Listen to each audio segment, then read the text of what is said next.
and girls. A special hello goes out to the director of media for the Boston Bruins alumni, Mr. Mark Boland. Nice to see you, Marky.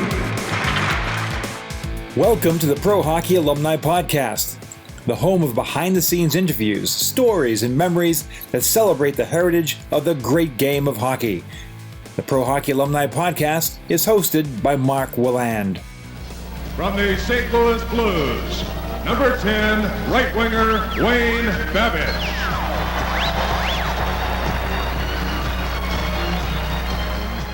Skate of Bullard. There's a shot by Babych and a save by Millen. Rebound play by Stackhouse. Checked by Klassen. Babych has the puck. Sends it into the corner to Dunlop. Back pass to Braunscheidel. He gives it to Kia. Kia the drive. Score! A deflection in front by Wayne Babych, and the Blues have quickly regained the lead, 3-2. Eddie Kia getting that puck at the blue line, letting it go, and Wayne Babych, a 50-plus score on the National Hockey League season for the St. Louis Blues, comes drifting in across in front of Greg Millen and deflects it. Here you see the shot by Eddie Kia. This is episode 38 of the Pro Hockey Alumni Podcast. With the St. Louis Blues winning the Stanley Cup, what a better time to talk with Blues legend Wayne Babych, the first 50-goal scorer in franchise history. A great shooter who could mix it up with anyone, Wayne was drafted third overall by the Blues in 1978. As a rookie in 1978-79, he scored 27 goals in 69 games, playing right wing on the Blues kid line with Bernie Federko and Brian Sutter, as he finished third in the Rookie of the Year voting. After 26 goals in just 59 games the next season, Wayne hit his stride in 1980-81 as the upstart Blues battled for the top overall record in the NHL. Coach Red Berensen paired Wayne with center Blake Dunlop and left wing Jorgen Pettersson, and Wayne responded with 54 goals, a league-leading 40 of which were even strength, and he played in the 1981 NHL All Star Game.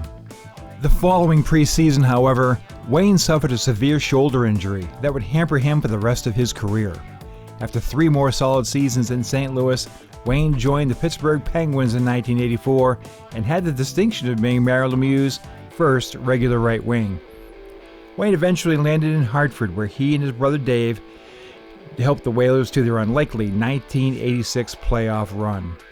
In retirement, Wayne and Dave Babych have committed much of their time to helping a variety of worthwhile causes and positively impacting lives around the world.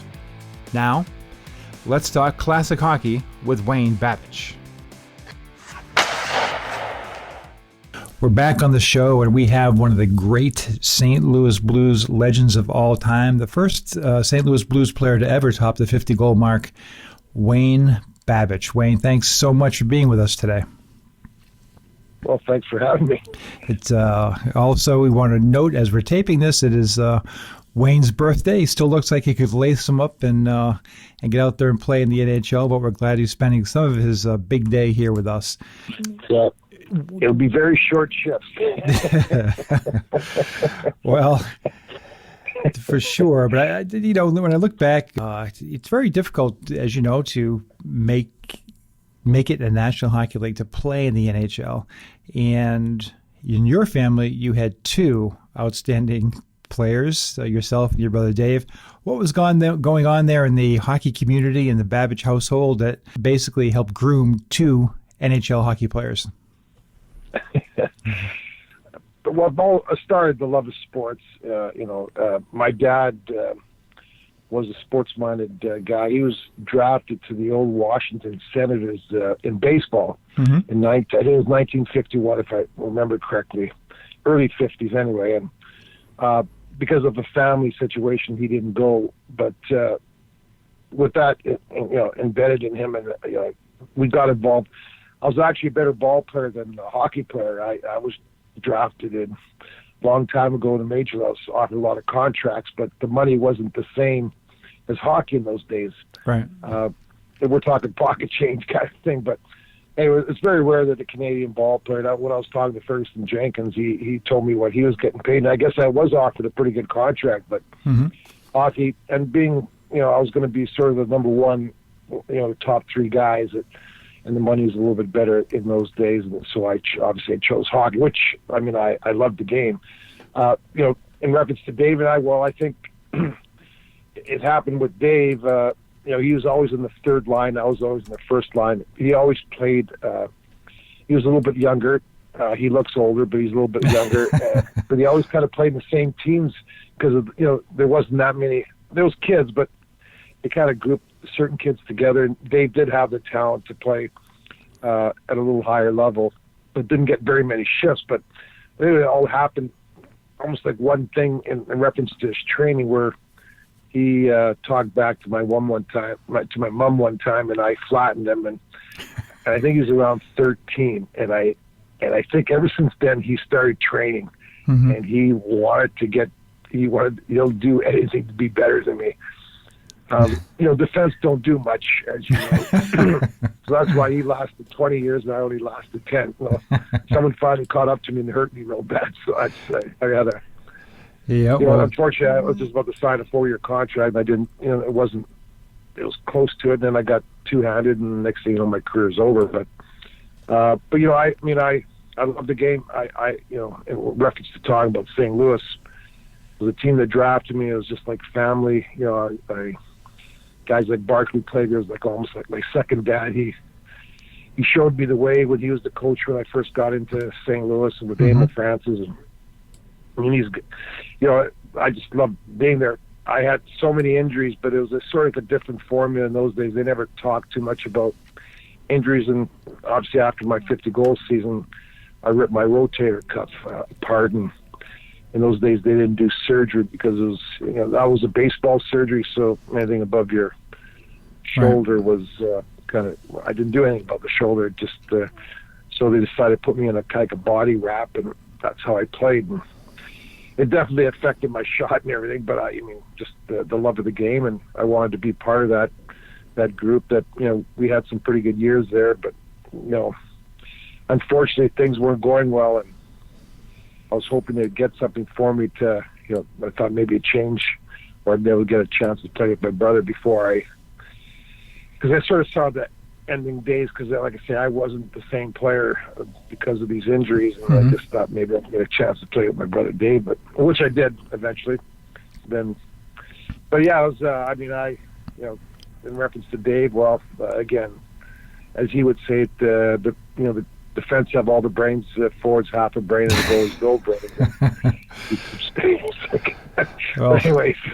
I had the pleasure to enjoy Dave's humor. I was with the Whalers organization for 6 years, and had the pleasure of working with him and yourself as well, and for the relatively brief time you were there. But Wayne, taking it back to Edmonton as a kid, and we talked a little bit about this at the Whalers reunion last year, but you were real young. You were just a kid, I think 15, 16 years old when you started to play junior hockey for the Edmonton Oil Kings. How did that all transpire? It had to be I've got a son who's 15 years old. I can't picture him playing, especially back in those days out west. It's rough, it's tough. A lot of tough guys, 18, 19 years old. Talk a little bit about how that all transpired. Well, I can't remember how talented I can't remember. I know I was fast. I think when I was 14, I think I was 190 pounds already, but I wasn't, and I was a small player also. But when I was 14, when I tried out the Edmonton All Kings, their farm team was called the Edmonton Mets, and it's still junior hockey in the Alberta Junior Hockey League. And I think they believed that I had the talent to be with the Oil Kings, but because of the game was so violent, violent being, fighting almost every day, and the bench brawls were, were every second day, and right. So they didn't know how I'd be able to do that with guys 18, 19, 20-year-olds compared to me. And so we were playing a game in Edmonton, back-to-back games against this real rough team in Southern Alberta. And they had so-called the toughest guy in the league. And the Saturday night, we did have an all-out brawl. I was one of the last guys to get on the ice, so I just grabbed somebody, and everybody else was fighting. And to the other team, the referees grabbed this tough guy, so he wouldn't start. Cause a riot, I guess. Well, Sunday you couldn't find a seat in Edmonton. Everybody's expecting the big. And for some reason, one of the first shifts, this guy decided to pick on me. Well, I never fought before. Oh, really? And I think the for me, I was fighting for my life. I wasn't just fighting another hockey fight. And I guess I just beat the living cahool out of this guy. Well, a guy named Wayne Myers, our head scout for Edmonton, the next day I was up at the Edmonton All Kings. So right. I kind of answered the question of being, that I could take care of myself in reference to that part of the game.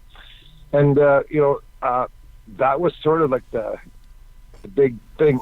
Again, they knew I could score a few goals. I guess I was sort of like what they told me all the time. I was kind of like an NHL player, up and down. I'd watch my guy, and if I had a chance to shoot and score, I did that. And I wasn't a flashy player by no means. I was just kind of an up and down guy. And you were also physically, you always had that strong upper body, strong shoulders, strong arms. I'm assuming that came to you naturally, maybe some farm work, but that was pre weightlifting and everything wasn't really in vogue back then. But you were always you always seemed to be a very physically imposing guy. You weren't, huge, but you always seemed like you were extremely strong. Well, that we were kind of part-time farmers. We had the farm, and Friday night we'd go to the farm until Sunday, until it got dark, and we were back, and all summer. And we're from picking rocks, tell a little story about that, and then hauling bales, the spring bales to the fall bales, the two cuts, and then back to picking rocks in between. And the farm was about 9 miles to a place called Two Hills, so I would jump on my 10-speed and go there and back in the mornings, and then do it again in the evening, and probably do a couple thousand push-ups and sit-ups a day. We didn't have the facilities, like the gyms now, where you have everything to work on every part of your body. So we would do we grab two, maybe for just to better describe it, as like a 5-pound rocks. We do some flies, a couple of punches, and then throw the rocks on the cart or in the bush, and go to the next exercise. And the only thing I remember is kind of that was more than anything was there's a little blue boot we'd wear. We'd add weights to it to do our leg weights, and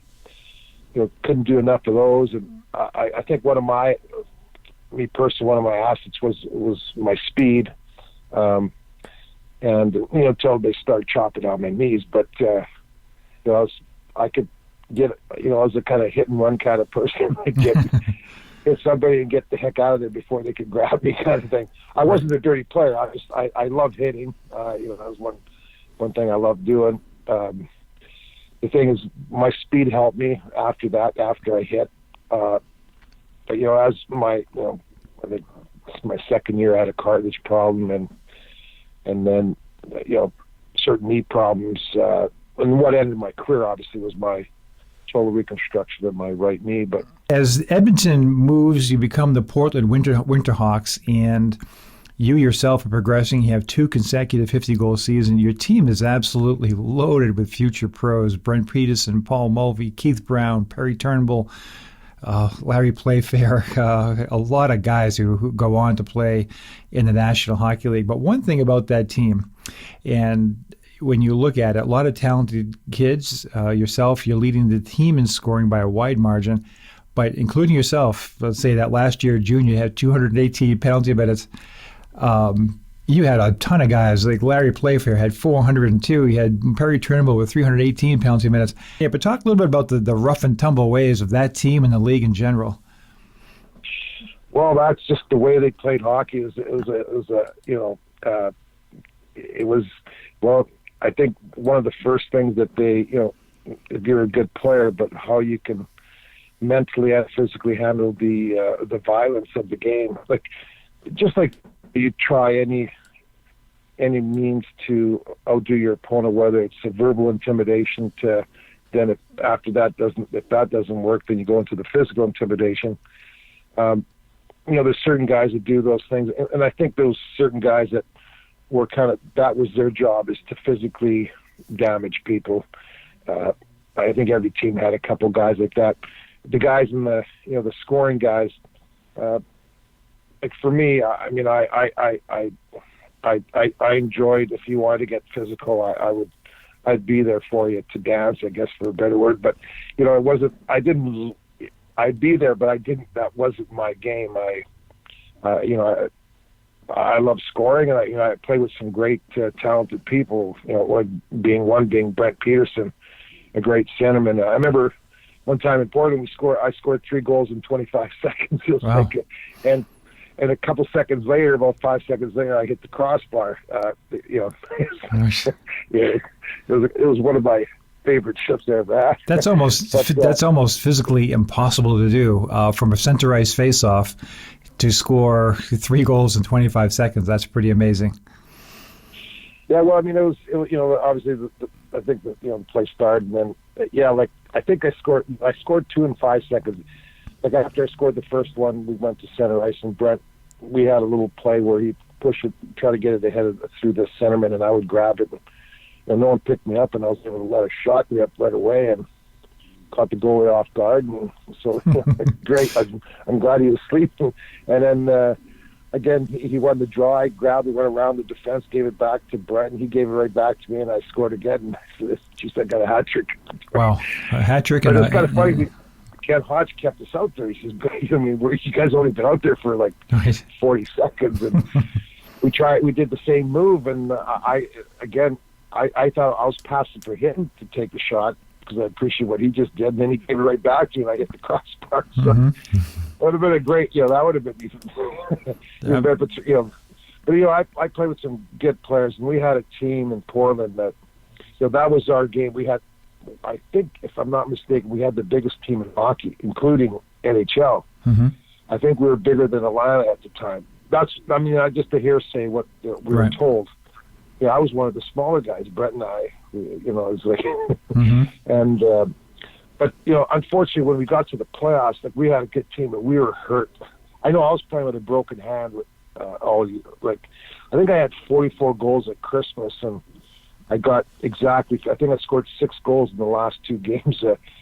I was shooting bullets, but I didn't know where they were going. But I try to do other things. Well, certainly, you're as you noted, you hit the 50-goal mark 2 years in a row. You're getting a lot of attention from NHL scouts. When did you? I'm assuming you always wanted to play in the National Hockey League, but when did you get the feeling like you were going to be a high draft choice in the NHL? Well, in those days, press wasn't, it's not even close to what it is today. It's only my general manager, Brian Shaw, that kept telling me that, and the agents, when I was, after my 18th year there, when I was 18, the guy, going to see Alan Eagleson and Bill Waters and, all these agents around the country. And I guess the year before also, though, I visited Quebec Nordiques. They wanted to sign me as an underage and sign me to like a 5-year contract. Oh, very contract. Interesting. Yeah, of course. So the WHA is looming. Yeah. And what was your approach to that? I mean, you had an opportunity to go to Quebec? Well, I mean, I went there. I was interested.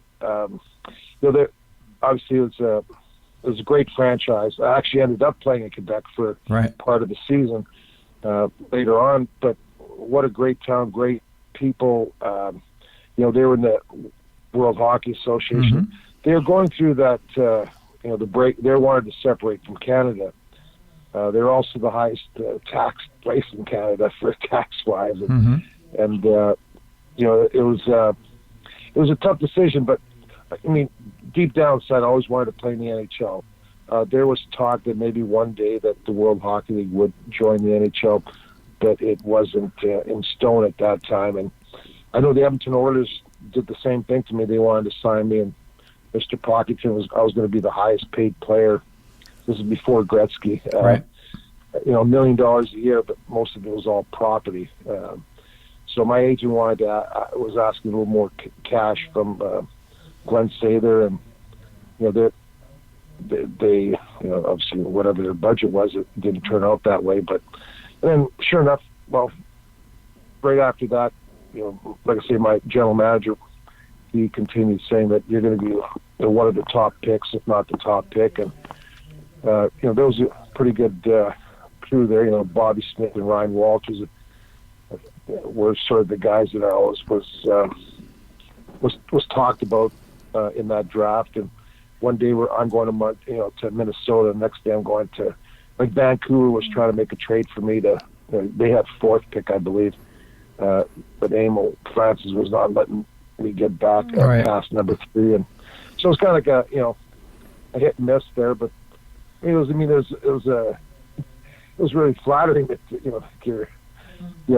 how they compared. But again, the press, like today, a player would know a lot more today than we had probably heard about, like 1% in those days. But it was flattering to hear. The scouts were there talking to me, and again, Brian kept telling me I was going to be one of the top picks, and it was exciting to know that. And I just kept doing what I did, and all I wanted to do more. My train of thought was I wanted to take care of my family that did so much for me, as through my whole life since then, and that's all you kind of thought about, is family. And so it was to make them proud of, and that's kind of the way it was embedded in me when I went to St. Louis. And again, the only way Mom and Dad would hear, or my twins, I have a twin sister, or my brother would hear about me if I scored a goal or got an assist, or or got a 2-minute penalty or a 5-minute penalty. They would see the box scores. So. Yeah, different times for sure. You quickly, so as you noted, you're number 3 overall.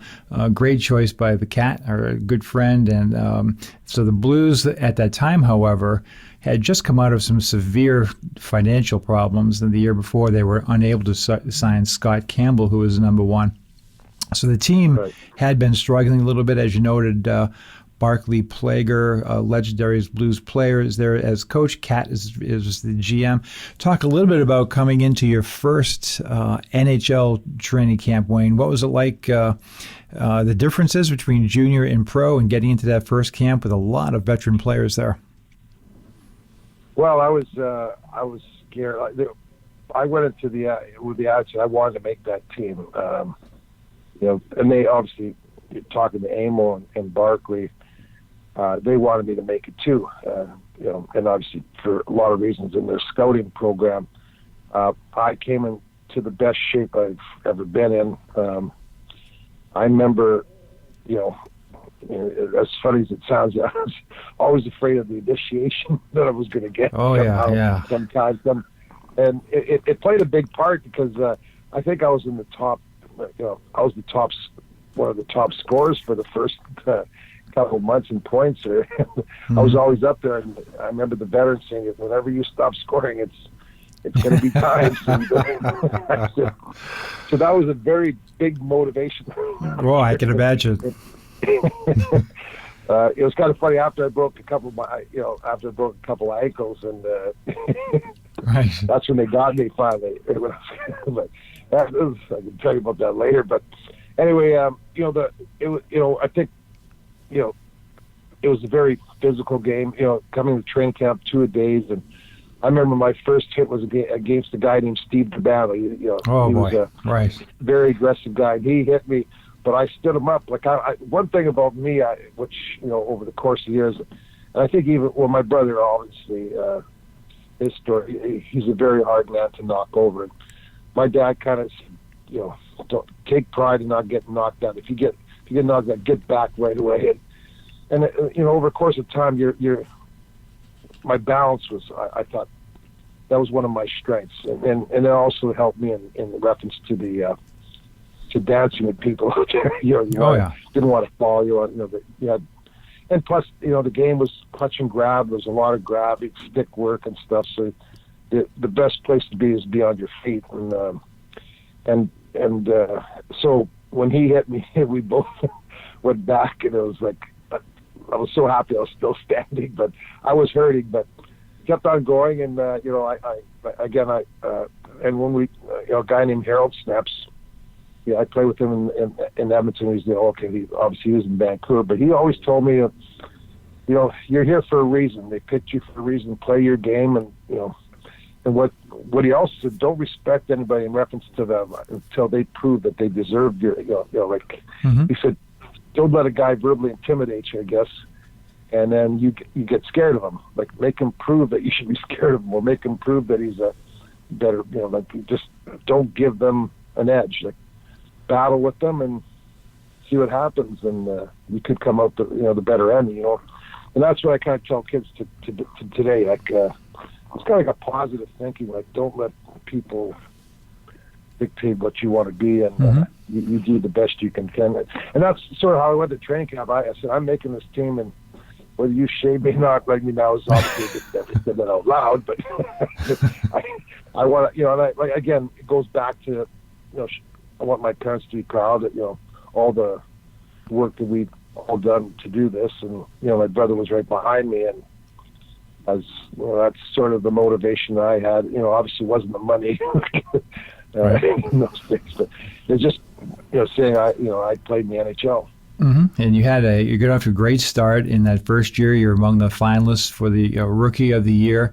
You fit right in. Do you remember your first goal, Wayne? Well, I think it was a tip in. It was in if I'm not mistaken, it was in Vancouver. I think I got an assist or two in Detroit. That was in the old arena there, the Olympia, I think it was called. Mm-hmm. That was exciting, just the atmosphere in that building. And then I think we went off to Vancouver, and I got a goal and a assist or something like that there. That's going back a little ways, but I think it was in Vancouver. I'd like to say it was a blistering shot. I remember my 50th goal, but I don't remember. My first goal, I think it was a deflection off my butt or something, or my shaft or my stick. Well, it was exciting, I just can't. Like I always say, if it's not on film, then as far as we're concerned, you went end to end and went top shelf to. I think so. I did the first one. I was behind my leg, top shelf. He thought I was going around the net. So you're off, like I said, you have your first 2 years, you play very, very well, obviously worthy of the first round selection. You get paired, Barclay Plager has you with a couple of other real good young players as well on the kid line, Bernie Federko and Brian Sutter. Talk a little bit about the chemistry that you three had. I mean, Brian obviously was going to do a lot of the corner work. Bernie was going to set plays up, and you were a goal scorer. So it seemed to be a perfect match with you three. Well, yeah. Well, I read in my hockey card that I had a heavy and a quick shot. Mm-hmm. So I was I love shooting. I think the compliment was Bernie was the guy, the setup guy. Brian and I would on the corners. We would battle each other. We always had each other's back. We're all Western Canada guys, and in the Western Canada Hockey League, we're all I think that one of the biggest keys was we weren't intimidated by anybody. We always played against the checkers, but some of these guys, the Broad Street Boys or the Bobby Clarks and all that, great competitors, great, obviously Hall of Famers, great players for their team, and we weren't bothered by their presence. I know there's a lot of people that were intimidated. Mm-hmm. I mean, they were physically a dominating team. And yes, there was a little bit of fear, but you had a job to do. You're playing for the St. Louis Blues, and we tried to win. But I think the chemistry that going out to whatever team we played, we did our thing.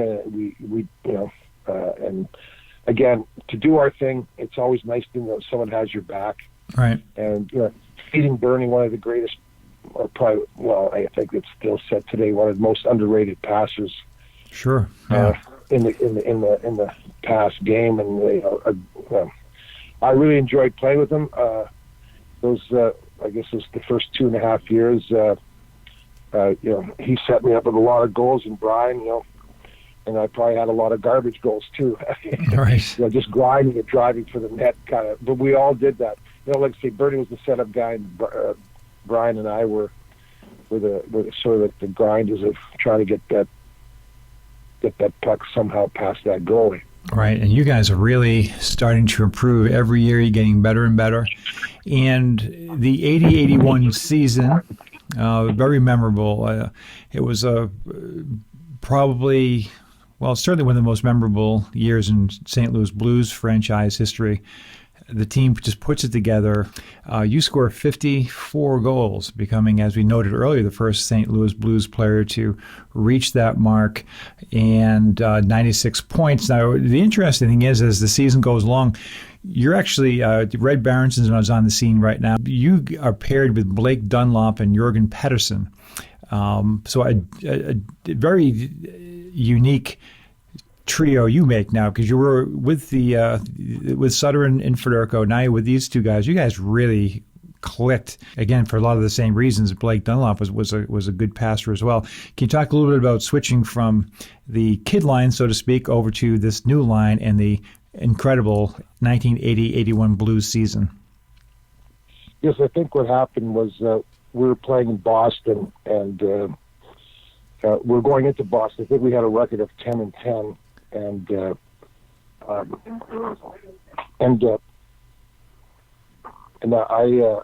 I believe, never winning in Boston, Red Berensen came to us and said, going to try something. And we were sort of got our line. We had one good offensive line, which is with Bernie and Brian. And they said, "Wayne, do you mind playing with Blake and Jorgen? Just think it'll work out." And he put, I think, Blair Chapman over with Bernie and Brian. And so we went to Boston. Again, I said I don't think we ever won in Boston, but that particular game, I think we beat them 5-2, and our line got all the goals. And if I'm not mistaken, I could, it's been a long time, but with that, now we have, because everybody's watching Brian and Bernie's line, and here, we had some offensive power in our line, and we took advantage of it. Now we're, all of a sudden, we're a two offensive line team, and Blake, like you were saying, Blake Dunlop was a great passer, and Jorgen was a big Swede. He's a big guy. He didn't play an aggressive game, but what talent that he had. I believe he got 30 goals that year. I don't know what Blake got, but we complimented each other. We, there's a little different way. I probably did more of the grinding than the other guys, but that was something I loved doing. And and I probably scored 20 goals on rebounds of Jorgen's. Nice. I love going to the net and but yeah, just the kind of the threat. We didn't have probably the number one checking line all the time on us. They were on Bernie and Brian and Blair, so it turned out fantastic. Red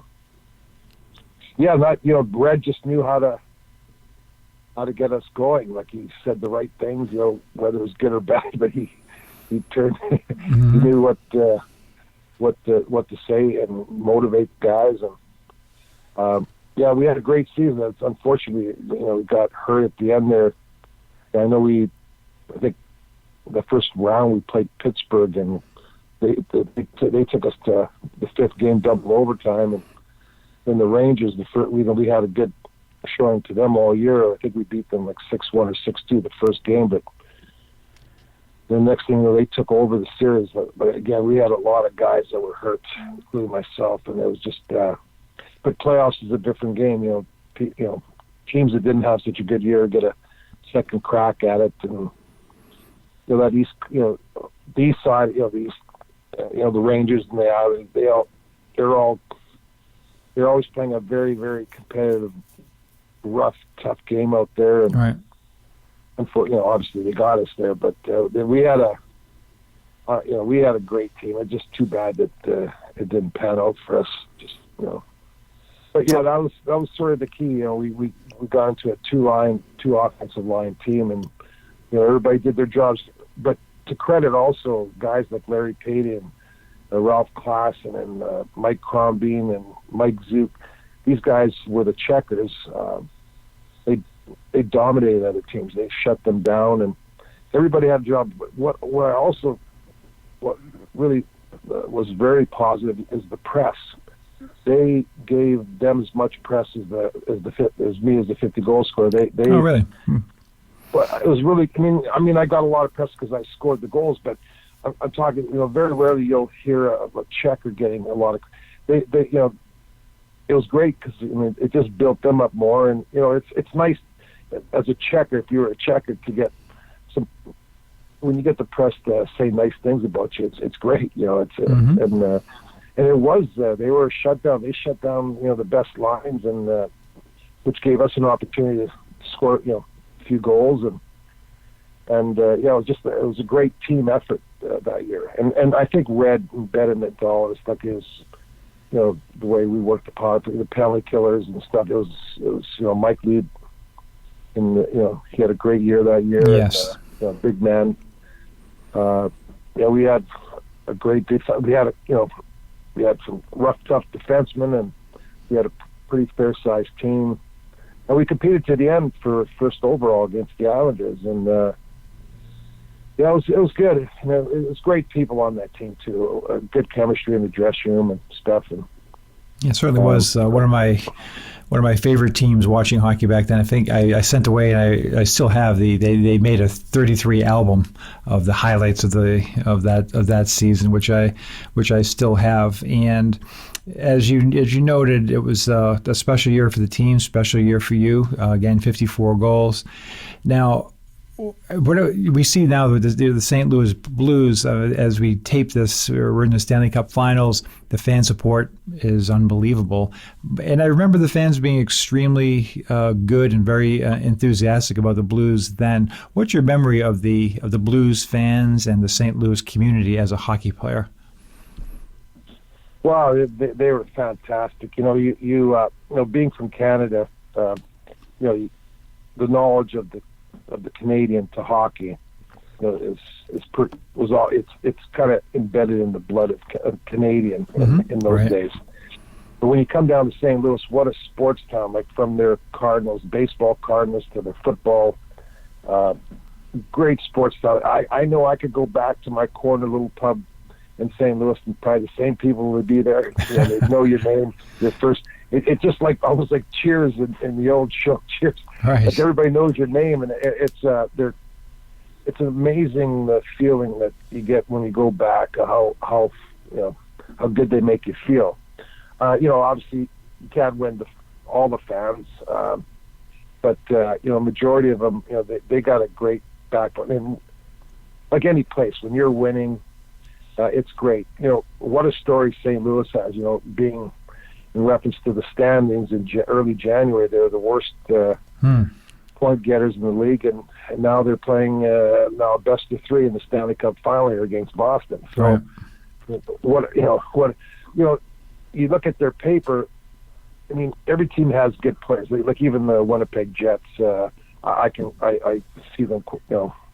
I'm close by there, and I see their talent, and you look across the table to the St. Louis Blues, and I was so excited because I live in Winnipeg now, and St. Louis coming in, so I'm probably the only guy in Winnipeg cheering for St. Louis, and it was so nice that I won a whole bunch of lunches and dinners because right.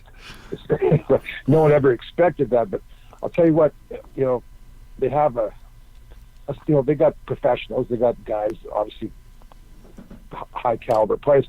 They don't really have any, like, for a better word, like a McDavid, or they got a couple of great goal scorers there, like their Tarasenko. Like I have a hard time pronouncing. I'm Ukrainian, but that kid can shoot.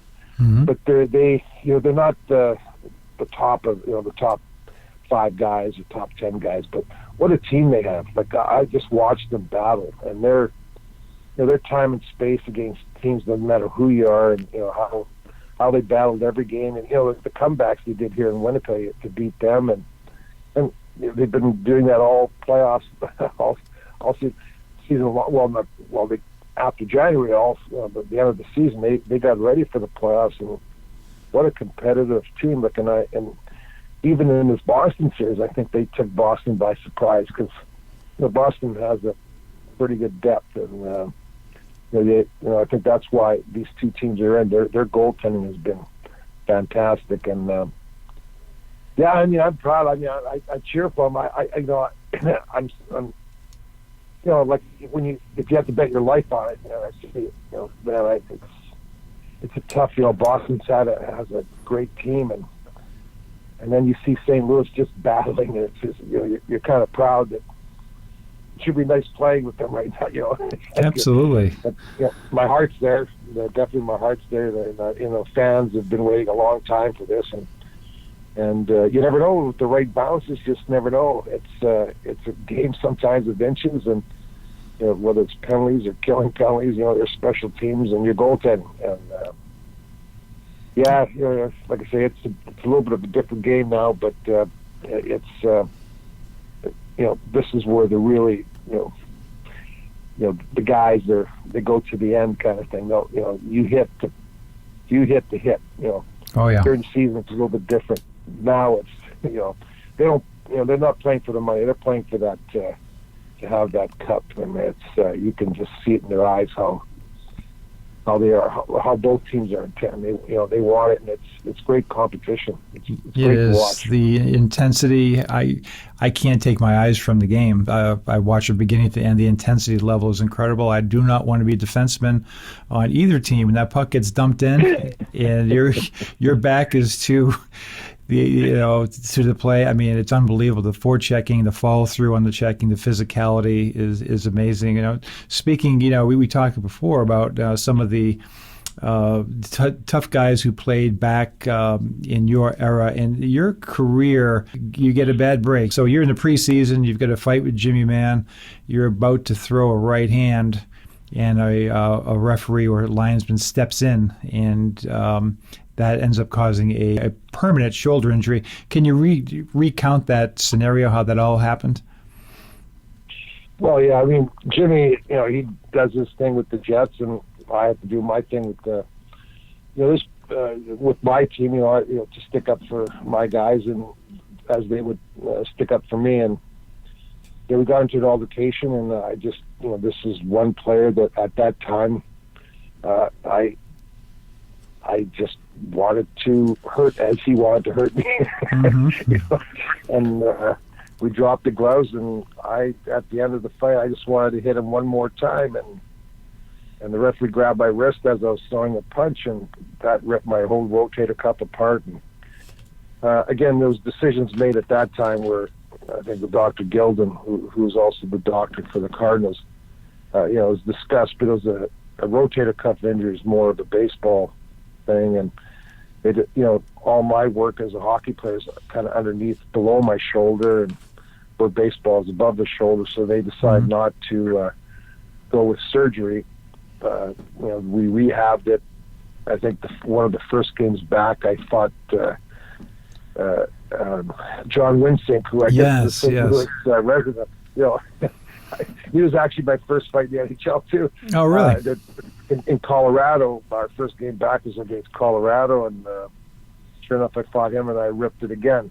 I was put in the body, and then after that, I think Dr. Gill, because of all the scar tissue around my shoulder, they decided to put me under and manipulate the shoulder work by tearing all the muscles again and starting from scratch, getting it like that scar tissue, get it ripped off, and start rehab again, and then wear this body harness from your shoulder to your waist, and strap so you can't lift your arm no matter what above your shoulder. So yeah, at this level, as a 50-goal scorer, you can't shoot like it's right. How was that? You talk a little about the physical impairment that you suffered. What was it like psychologically? Again, you're coming off a big season and you're flying. You're hitting your peak. You're a young guy, 22, 23 years of old. How is it? We talked about the physical pain and discomfort and limitations. How is it psychologically pushing through that type of adversity? Well, I mean, probably the biggest thing you have to go through is, your fans. The fans, they only know so much what's going on, and it's what management at the time would put out to the press. We were, I think it was pretty close net at that time of a player's injury. You can almost tell like whether his shoulder's bothering you just by the way you do things. The game is so physical, and if you see a guy with and in that era, you try to damage something that's already sore. It's like just like a boxer. If you see you cut him in the right eye, you're going to go after that right eye. Yeah, so you can't do anymore. And the same with hockey. It's like there's no friends out there now. We hear that people go out for beers with their, it's a different kind of game. Barkley Plager would jump,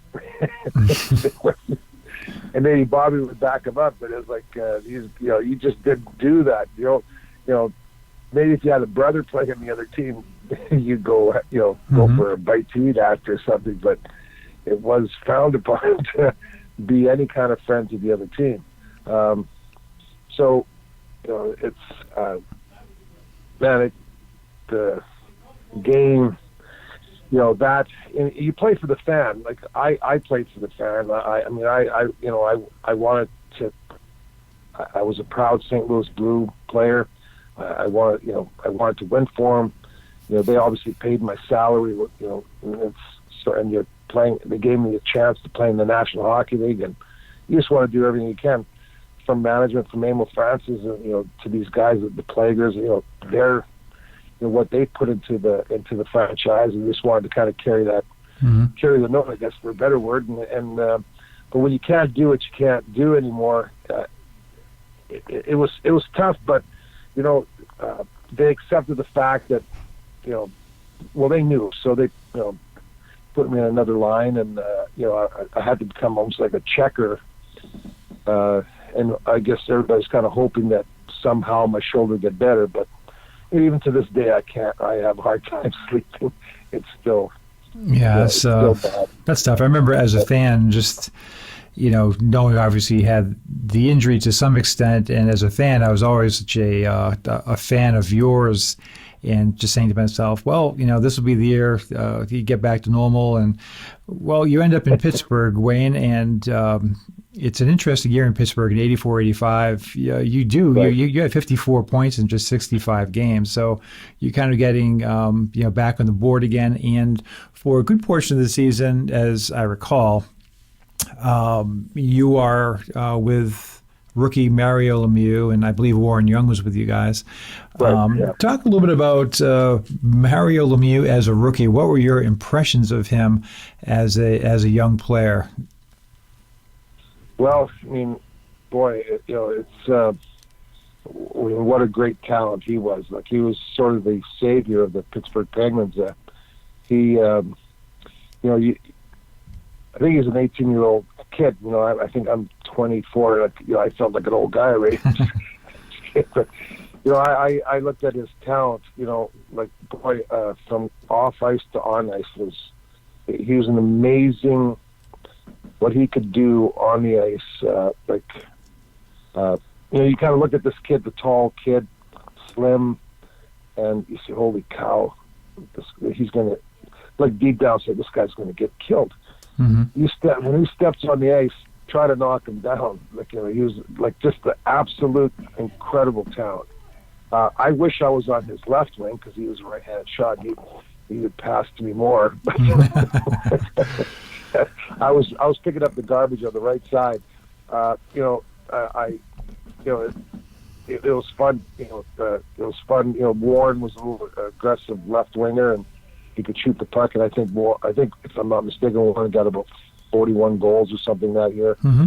Mario, I think he scored on his first shift. Like, he could do it himself. Like, he was just an amazing talent. But for being so tall, and his reach, his stick and his reach, like, he was 6 or 7 feet to his right, and within 1 second he had that stick 6-7 feet on the other side. And how can you check that? Like, but the skill level of what he could do at the puck, and he had different options of whether to shoot, to deke. There's not too many people at that size that could do that. It was probably one of the first people. Larry Robinson was the kind of guy like that, like a tall guy with skill. He didn't look as smooth as Mario, but these guys, these bigger guys that could do that, where it's like, and when you first see it, it's kind of shocking. Wow, I can't believe he could do that. Oh yeah, and he did it. He did it from the first shift on. I think he scored in his first shift. I think against Boston. Yeah, he turned of all people, Boston, he turned Ray Bourque inside out and scored. So that was Amazing. amazing. And Amazing town. so you end up, after a year in Pittsburgh, you end up with Quebec, and you're doing great in Quebec. So I was kind of looking at that because I was now in my own life, my own career, I started to work with the Whalers. And so you're in the Adams division, and you're off to a great start with the Nordiques. But the Whalers now, it's 85-86, and the team had been long suffering, and the Cat is there, a lot of ex-Blues are there, and all of a sudden during the year, we pick up Dave Babych from the Winnipeg Jets, John Anderson from the Quebec Nordiques, and then you come into, I believe you were traded for Greg Malone, and you come in and now you're playing with your brother Dave. Had to be a lifelong dream to be able to play with your brother in the National Hockey League. Well, it was. That was sort of the reason. One of the reasons I got out of St. Louis, because I wasn't effective anymore in St. Louis. Like, I mean, I had no shoulder, and it's like my heart was in St. Louis, but I thought I need a change, or maybe they need a change. I kind of, Barkley Playgrounds wanted me to stay. He talked to me so many times, and Brian Sutter, my teammates, but I was hoping I'd get something that could take my place, in the long run, but. Mm-hmm. Going to Pittsburgh, being Mario's first right winger, and it was fun to play with him. It was great, and it was kind of funny that I fought Jimmy Mann. We were playing in a game in Quebec where I think it was Mario's hometown, and I was kind of, man, I don't want to play in this place wherever we are. I can't remember where it was. Mm-hmm. I thought it was a couple fights. I thought I was going to get kicked out, and. Sure enough, it turned into 3 fights you had to do there. So I got into the 3rd fight. Oh, bro. I got kicked out of the game. I think it was 3 days later, I get a phone call from the Quebec Nordiques. Oh, yeah. We just made a trade for you. And I said, okay. And next thing you know, I'm in Quebec, and I'm sitting next to Jimmy Mann, my buddy. Right. But I was playing with Michel Goulet and Dale Hunter. And what a team that was. We had the Stasnys and all that. Well, we were in first place while I was there. I know, great coach, the Tiger. It was a great place to play. One of my favorites. It was the team. That type of team. Like I said, Michel Goulet and Dale Hunter were always entertaining. Along with the Stasnys, we had some. Our backgrounds were kind of similar.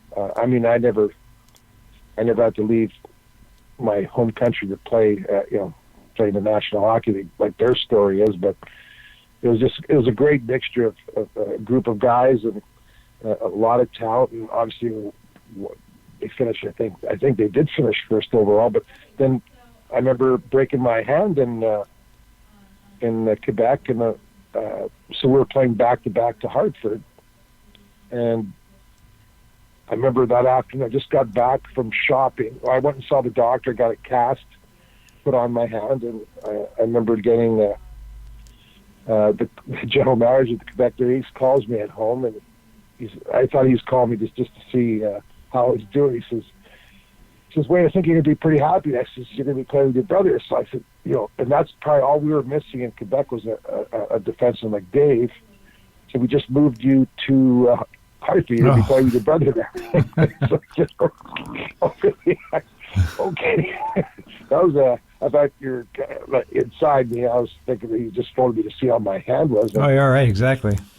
A couple of minutes later, I get a call from Emil Francis. I said, Emil, I said, we talked, and he was my general manager in St. Louis, and he said, we're excited to have you. He says, can you get on a plane and make tonight's game? I said, and,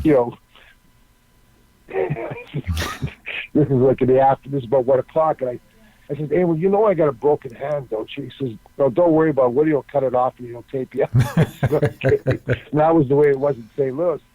So I couldn't get a flight to get there in time. He said, okay, we'll just see you tomorrow, because we're playing in Quebec. We're playing in Quebec the next day. And so if I'm not mistaken, then I meet the team, and it's one of those old trades in those olden days. They wanted to save travel, so you usually get traded with the teams that you're in your building. So all you have to do is walk across the rink. Right. I say goodbye to my guys, and I go to the other side. And I'm pretty sure we beat Quebec that night. I think my brother set me up with. I think I got a goal and assist, or a goal and a couple assists. Way sure enough took my cast off, take me up, and out I went. And I'm pretty sure I scored a goal that game. My brother set me up for that goal. Mm-hmm. I think there's a picture of us of that. But yeah, it was it turned out. Well, I think we were in last place at that time, and then we won all those games at the end of the season. We got into the playoffs, and obviously we played Quebec the first round, and if I'm not mistaken, we took them out 4 straight, and then we had to play the Montreal Canadiens, and that's where I think we lost in double overtime in the 7th game. And I mean, that was our team in Hartford. Like that was a real good team. Yeah, it was a lot of young players. It's a good situation for you because not only are you with your brother, and Dave's playing great. You'd be a big difference in that team. But a lot of young players, Ron Francis, Kevin Dineen, El Samuelson, on and on, Stewie Gavin, Dean Everson, and a lot of your ex-Blue teammates like Mike Lemieux, and I think Bob Crawford was there at the time. And so it was a nice situation for you, but also, it was a nice situation for Hartford. A lot of fans, it's been a long time since the Whalers left, but the Hartford community really had a strong bond with that team. I think it was an underrated city as far as the fan support is concerned. And what are your memories of play in general, of playing as a Hartford Whaler? Well, going there, didn't know what to expect. The biggest, obviously, like you were saying earlier, the biggest thrill was to play with my brother. The welcoming with Emil Francis there, and Jack Evans or Robert, like all these guys that I knew from before. It was very, felt very welcome. The fans, obviously it was a new city. It's a different kind of city. To get to know what I think. I lived in Glastonbury. Glastonbury. Yeah, that's where. Mm-hmm. And just where everybody went, it was just everybody made you feel so comfortable. I think it was the first time I ever took a charter plane was when I started playing for the Hartford Whalers. Wow. I didn't know that. But it was knowing the guys, and I think Ray Ferraro was my first centerman there when I started playing. Isn't he in the perfect element, eh? He always never he's never lost for words, and I was one of the better broadcasters in hockey. He probably do very well in baseball too, where you have to have a lot of. I was always as a PR guy, I was always so thankful for Ray Ferraro, because if we, lost a game or nobody wanted to talk, I could always count on Ray filling up a reporter's notepad. So your career.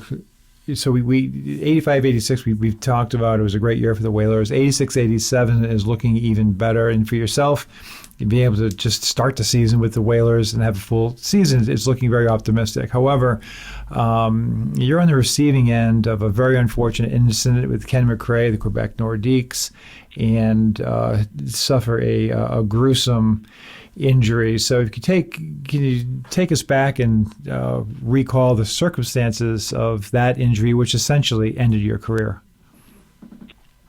Yeah, it was nice to play against my old teammates, just to see them. I think I was playing with Ray and Torrey Robinson. Torrey liked to play aggressive games. So did I. I think we were, with Ken McRae and that. I think we were playing against their aggressive line, and anyway, I took this. I know I hit him pretty good at center ice along the boards, and then I went back as I was going back into the zone because the puck was dumped in, mm-hmm. and I was peeling off my boards to give an out in the top slot in our own end. I guess he came from behind and two-handed me from my right side. With a baseball bat, I guess. Well, very similar to that. I had nothing. I went down. I and obviously it started a huge brawl. And I was, would he come out and So make sure you get me up as fast as you can. So if anybody's attacking me, Oh, yeah, right. at least get one swing out of it. But it was it was not I just wish that we could have settled that a different way instead of doing something like that, like a slash like that. To me, it's sad. I was we're looking at maybe possibly a new contract for a couple more years, and that's what I was hoping for too. And to get a chance to play with my brother and the success we had the previous year, it was a great group of guys. And then this happened. It was terrible. I remember Abel Francis coming into the dressing room. Well, this was a Wednesday, I believe. We were playing Quebec, and then Friday we were playing Washington, and they were hoping that something would tighten up in the knee. And when the doctors came in, they looked at it and they said no. And then Emil comes with tears in his eyes, saying, "I'd probably never be able to use my right leg again." Holy cow! Wow. That's not going to happen. I'll come back. And so they found, I think, a doctor out of New York asked if he could do a procedure. It's brand new. You can try it, and everybody agreed to having them try it. And to this day, I'm still walking. I mean, my doctors that looked at this knee the way it is now, they're shocked that I'm still walking on it. But I did. I trained hard all season. I came back and played the last 4 games of the season, obviously with no feeling in my knee. But I played. I wish I would have played 5 because I would have gotten a pension. Oh, wow. There's another little pension thing that players get when they're 65, a chunk of money, and it was like $250,000. That's a league thing. Wow.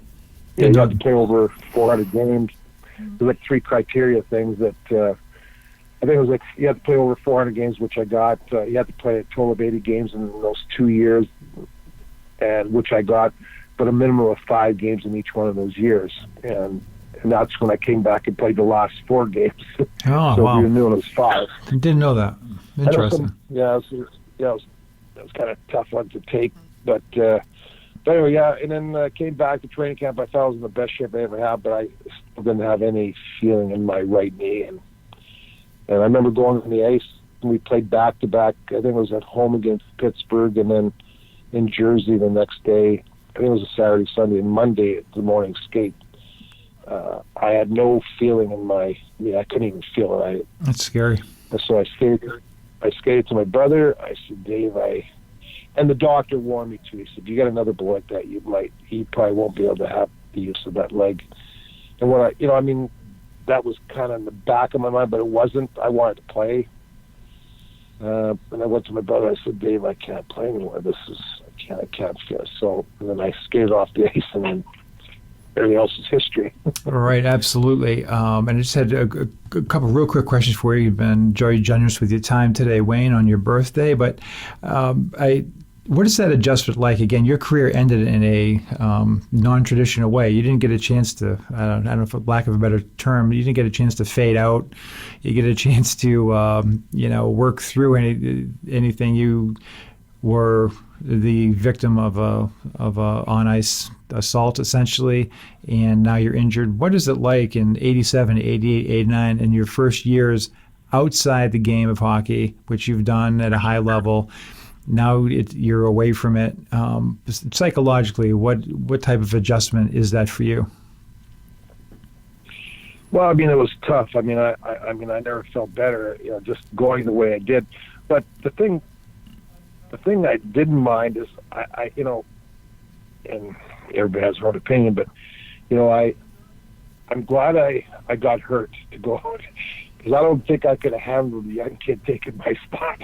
Right, interesting. Getting beat up by, it's kind of like as you get older, things happen, and it just you live by the sword, die by the sword kind of thing. And I know I've hurt some people in my hits over the course of years, and I've never done anything dirty, but I think one goes back to I was playing a game against Philadelphia, and Joe Watson, him and I both collided just before the end boards, and I think he broke his leg, and places, and Oh yeah. I think it was an honest body contact for both of us. We're both trying to knock each other off stride, and I don't, he was a great player. I mean, I used to watch him as a younger guy. He's a little bit older than me, but the competition, I that's sort of what my guide was to get out, mentally getting out of the game, where I got hurt, and I like I said, in the back of my mind, I would probably died for some young kid to take my job, that way. I wasn't going to go out without a fight, but it's sort of what's guided me to, it made it a bit easier. Sure, like the biggest thing, you miss the guys and all that. Hockey was something you did together, you trained for, but it just that dressing room, just how everybody was like a family. And it was, yes. Dave kept me in the game because he played another 10 years after, I think, more than that. So I always, talk to the guys that I played with, through his dressing room kind of thing, as he played along. And so that wasn't, too bad, but I would have loved to still been playing. And, I love the game. But I've given probably about 20 broken bones to the game. Well, I was going to say, just in our conversation alone, I can count 5 or 6. I think one time, there was a story about you. You had somebody broke your cheekbone, and you guys had a fight, and then you broke your nose. Like you had a broken cheekbone and a broken nose, all within. I was a really smart Ukrainian hockey player. I would take my helmet off because it was very rare that, in that day and age, there's some guys that still didn't wear helmets, or else you have to sign your life away. I would, if I had a shield on, I would take my helmet off so it'd make a fair fight. Right. I don't think that was the smartest thing to do. I fought some of the toughest guys. I remember, I think it was Ben Wilson that. Oh boy! It was the first time I ever. He was mean. Got punched. Yeah, well, he's probably the toughest guy. The meanest. I fought him. I was kind of surprised. I was watching the tape where I started swinging first, and I remember probably after my 6th punch or so, if I was counting correctly, he hit me once, and I have no idea where it was. But the funny thing was, is though I watched this tape on YouTube, and like I say, I didn't know where I was. I was still swinging. I was kind of laughing. I said, I have no idea what I was doing because I don't remember it. That young guy, he was a great fighter. Like he was, probably the best. I think people would say in that, or you can't say anything bad about him. Oh, right. So you fought some tough guys. You talked about Wensink, Mann, Ben Wilson. Who else? When you think back at it, who's the toughest guy outside of that you fought? Well, I imagine everybody's they're tough in their way. Let me see. Well, Jim and Mann, but I'm just. Well, I rubbed elbows with Tom Kite, but that was a funny fight. Mario Marois, I think George McPhee.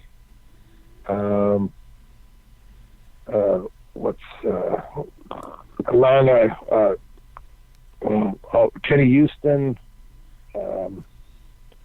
Oh boy, Maxwell. I'm just trying to remember all these guys. A couple of Toronto Maple Leafs. Tiger Williams quite a few times. Oh yeah. And we were good friends now. What a competitor. There's a few, because I remember him hitting me in my first time in Madison Square. I mean, not Madison Square. First time in Maple Leaf Gardens, and he cross-checked me from behind, kind of, and he stood my whole eyebrow wide open, and I had a old doctor from the Maple Leafs stitch me up in black baler twine. Oh. And I remember him telling me, he says, you only need 1 stitch, so we won't freeze you. And after 1 stitch, okay, how about 8 more? Oh, And after that, I just I wanted to get him back. So fun, Tiger. Pat Bichette. Boy, you're making me. I've had 3 concussions. I found out. I didn't know that, but I'm trying to remember all these names. But it seems like I always had to fight the toughest guys on the team. I don't know why. But, right. Well, I mean, it's about it. I'm sorry. It says a lot about you because obviously your primary role was scoring, but I think what I always respected about you is also that you would stick up for your teammates and you weren't picking your spot. You fought, as you noted, some of the toughest guys of that era. And Wayne, when we talked earlier before about retirement, and you've been involved in a lot of different charity works yourself and Dave. Most recently, I noticed in Winnipeg, the hockey, I think it's called Hockey for the Homeless. And I was wondering if you would talk a little bit about that and what the mission is there and what's your involvement. Well, Dave's been involved with this group for a couple of years. I think it's 5 or 6 years out in Vancouver. It's an organization out of Toronto. It's been they spearheaded with Ryan, but they spearheaded this thing across the country, just to the NHL cities. And there's a great need there, that we recognize, and to be part of it. And for them to ask us to be a part of it here in Winnipeg, also, I know Dave's a part of it also in Vancouver. We've helped out a couple other cities. We've gone to Edmonton to play there in support of this. But the biggest thing is, as a hockey player, unless you've had something happen to your family that you help out, whether it's a cancer or a accident, the drunken driving people, or drug, something happened, where someone passed on because of drug use, so you get involved in something that hits home close to you. And a lot of athletes, and I'm going to say 98%, 99% of all hockey players have a big heart. And they'll give back to wherever they can. And you see on the streets, and I don't know what it's like over there, but you'll see these people holding up little signs at traffic lights asking for money or pennies or something, and you see the same person sleeping on the side of the building, and how do you go up to them and get, there's the avenues are tough, whether it's safe for you to go up to that. They're probably protecting themselves with their lives, and you still know. So this is an avenue where you go through the right process where they can find a place to stay at night and eat and give them the opportunities for education to get back into whether it's the workforce or whatever they need help in. And as an avenue of hockey, we know hockey, and we know a lot of people through hockey that have all big hearts, and this homeless thing as well. There's good people in the background that spearhead this and have the avenues to for business, to do this thing, and for us to take part. And it's great. It gives us an avenue to find that way to help that person that lays beside the building or on a park bench or something, to get them out of that probably a dangerous atmosphere, and give them, how many people go through they're on that fine line of some bad things happening to them, Yes. Where just someone helped you at the right time or gave you a job or something that, what would happen if, even in the NHL, like these players, it's hit home with this Joe Murphy, like, right. He's out in the Lake of the Woods, not too far from Winnipeg, in the Ontario-Manitoba border. He's out there, and sometimes you're just too proud to ask for help. And just to be able to have an avenue to do that. And from the other charities, Dave and I were grateful that someone asked us to go help the kids up in the Ukraine, where our backgrounds are. We're Ukrainian, and our families came from the Ukraine, and we went back there and last November taught a hockey camp, and we got to see where our grandfathers came from to come to Canada. And we're donating equipment to the NHLPA and all that to give to the kids, because they don't have anything.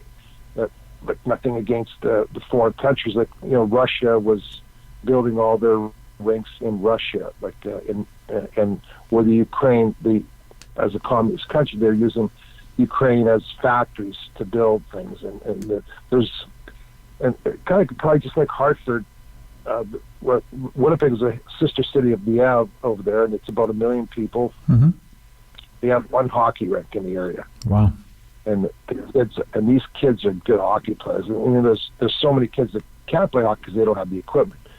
So that's what we're trying to help out there.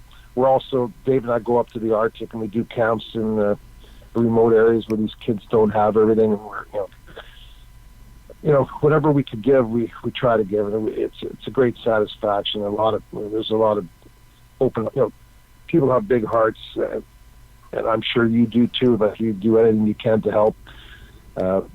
You're spreading the word for people to remember me. So God bless you. No, absolutely. No, like I said, you and Dave are a real credit to the game and giving back to society as a whole, which makes the fact that you're an NHL player even that much more meaningful, because you can utilize that achievement and that fame that it brought you to help move the world along in a better way. So that's very, very commendable. And also commendable is the fact you went some overtime with us today, which I greatly appreciate. And we hope we'll see you back in Hartford sometime soon, and give your best to number 44. And Wayne, thanks so much again for the time. Really appreciate it, and we look forward to talking to you soon. Yeah, we'll see you this summer. You bet. Take care, buddy. Okay, thanks. Bye-bye. Take care. Thanks for listening to the Pro Hockey Alumni Podcast, the voice of hockey legends.